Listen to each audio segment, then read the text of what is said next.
we're going to do this for real. With each of you guys, what was the stunt or the thing that you had to do that you actually had to work up some nerve to do? What was scary on this movie for you?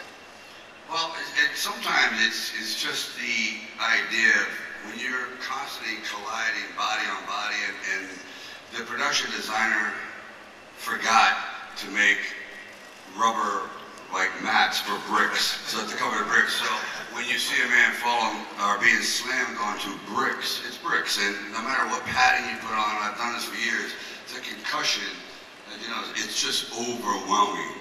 So your body just takes a big toll. So it isn't as though you have to man up, because these guys are fearless. If you said run through fire, which they did, and jump into gravel full speed and throw a razor blade while rolling, and a building falling down on it, which he did. I mean, there is nothing they won't do. It's just the constant bombardment, the everyday, the heat, the injury, the infections, the bronchitis. These are the things that the audiences don't know about, that, you know, the actors that suck it up, and they're willing to, they love it. I mean, it's just all part of the job. And then you try to look like you're fresh and everything is, you don't realize that fight took 4 weeks of pounding every day back and forth to the hospital. So I think the single most unusual stunt was Jason. He was in here. I was down in Brazil, and I was saying, boy, I sure would like to use a big old airship. And they said, well, we have one in the jungle. It hasn't been used in 3 or 4 years. It was on crates. And it was a 63-year-old plane covered in rust and bat guana and bird guana.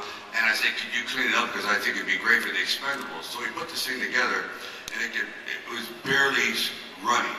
Anyway, Jason was willing to come out of a trap door in the front, because I saw a man working. I said, would you be willing to stand on the nose of a plane going straight down at 200 miles an hour on a plane that hasn't flown in years? And, you know, I can't assure you either. I said, we have to do it behind the bond company's back, because when was start? When was stall?